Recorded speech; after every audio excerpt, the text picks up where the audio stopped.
concepto de competencia comunicativa, que es el que ilumina los enfoques comunicativos de la educación lingüística y literaria, se alude a un conjunto de competencias de tipo gramatical o lingüístico, textual o discursivo, sociolingüístico y estratégico, que son casi siempre de naturaleza lingüística, que tienen que ver con los usos orales y escritos de la lengua. Como si nuestra cultura fuera una cultura puramente verbal, una cultura puramente lingüística. Sabemos desde hace ya muchas décadas que la emergencia de la cultura de masas, de la cultura de la prensa, del cómic, de la televisión y de la publicidad, y de unos años acá de la cultura de Internet, de la cultura digital, ha cambiado radicalmente el paisaje de los consumos comunicativos de las personas y especialmente de nuestros adolescentes y jóvenes.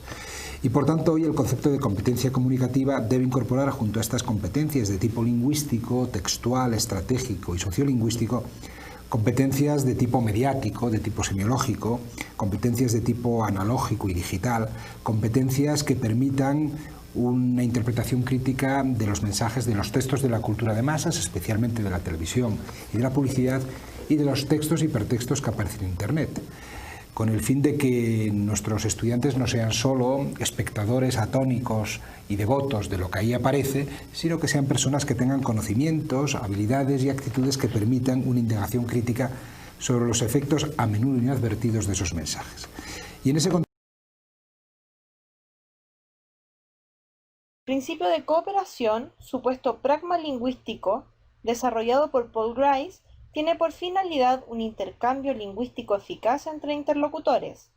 También se sustenta en el acuerdo de colaboración que realizan los hablantes, ya que el propósito final es la comunicación y la comprensión. El principio de cooperación, como regla general en una conversación, se divide en 4 máximas conversacionales. Estas máximas también pueden ser llamadas normas o categorías. La primera máxima es la de cantidad. En segundo lugar está la de calidad. En tercer lugar, la máxima de relación y por último, la máxima de modalidad.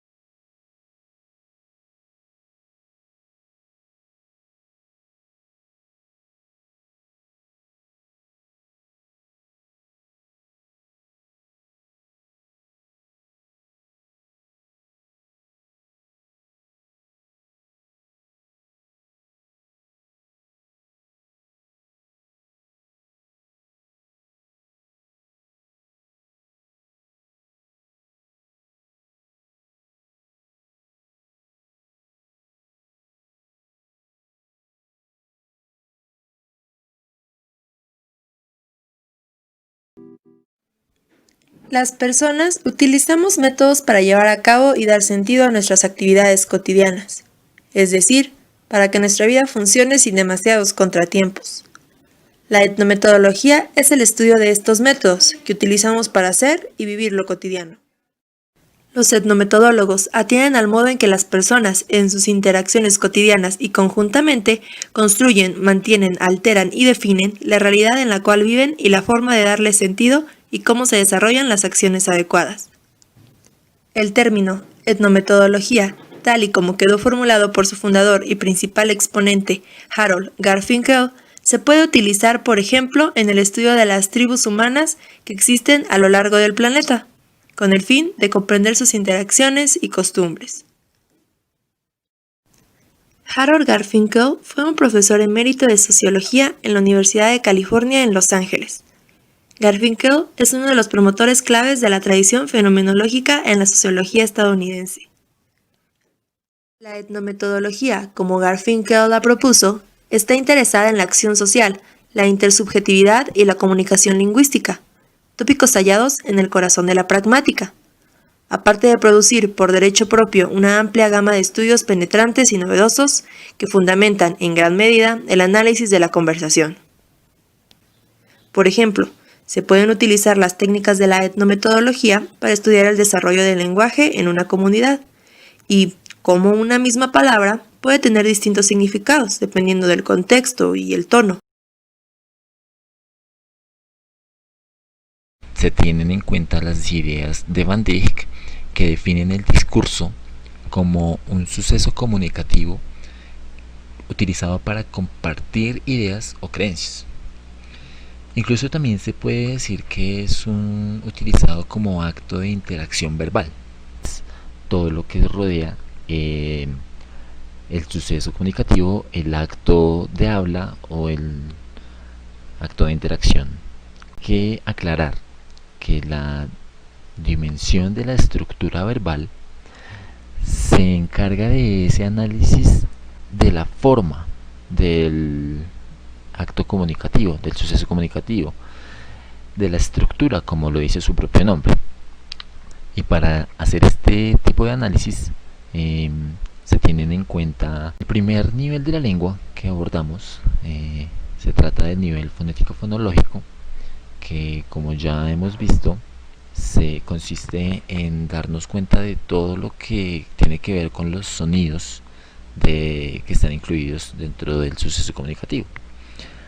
El segundo nivel de la lengua es el nivel morfosintáctico, que nos da cuenta de la forma y la estructura en la que está organizado el suceso comunicativo que se va a analizar, como se ven en los ejemplos que nos demuestra la organización de una oración.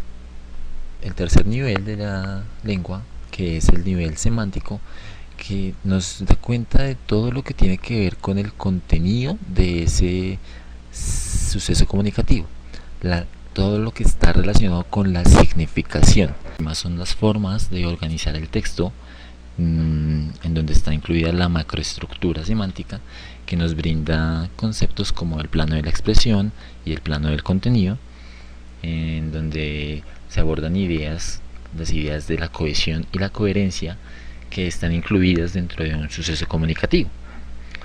También está la microestructura, que nos brinda algunas ideas acerca de las relaciones léxicas y las relaciones referenciales que están incluidas en un acto de interacción o suceso comunicativo. Esta dimensión cuenta con 3 diferentes tipos de análisis desde donde se analiza el discurso.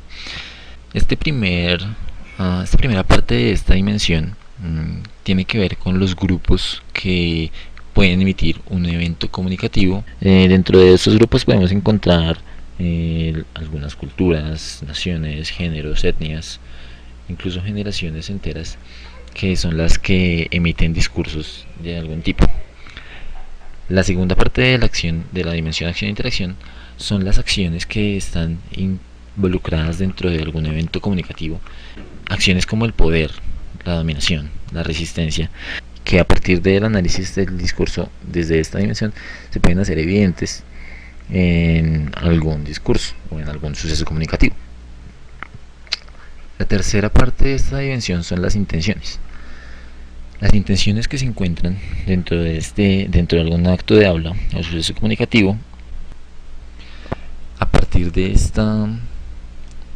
las intenciones podemos establecer la situación, el contexto y cuáles son los actos de habla que desarrollan estos sucesos, que se desarrollan en el suceso comunicativo. Esta dimensión está encargada de mostrarnos cuáles son las ideologías que están incluidas dentro de algún discurso, dentro de algún suceso comunicativo, y además las representaciones sociales que se encuentran en algún tipo de evento de habla o acto comunicativo. Además, se pone énfasis en la importancia de desarrollar saberes, destrezas, habilidades y actitudes que hagan posible un comportamiento comunicativo adecuado, coherente, correcto y eficaz en los diversos contextos y situaciones de la comunicación humana. Y por eso las enseñanzas lingüísticas deben orientarse de forma prioritaria a la enseñanza no solo de un saber sobre la lengua, de un saber de tipo gramatical casi siempre, sino sobre todo y ante todo a la enseñanza de un saber hacer cosas con las palabras, es decir, de un saber hablar, de un saber escuchar, de un saber leer, de un saber escribir y de un saber entender. Y yo aún diría más, de un saber ver, en lo que uno ve por la televisión o en un anuncio publicitario, y de un saber navegar por los hipertextos de Internet. En este sentido, hoy la competencia comunicativa incluye una serie de competencias de tipo lingüístico y gramatical, textual o discursivo, sociolingüístico, estratégico, literario y mediático. Saberes y destrezas complejos que no se adquieren de la noche a la mañana, que no se adquieren en un solo grado, que requieren un aprendizaje continuo a lo largo de la vida y desde luego durante la escolaridad. Jean Piaget es el gestor de la teoría genética, la cual parte de los principios constructivistas para establecer que el conocimiento no se adquiere por interiorización, sino por construcción, en donde se establece la necesidad de que el niño se encuentre en contacto directo con los objetos que lo va a aprender. Es necesaria la manipulación y la experimentación propia del niño para tener la experiencia necesaria frente a este aprendizaje. Jean Piaget nos dice que la inteligencia es la capacidad de mantener una constante adaptación de los esquemas del sujeto al mundo en que se desenvuelve.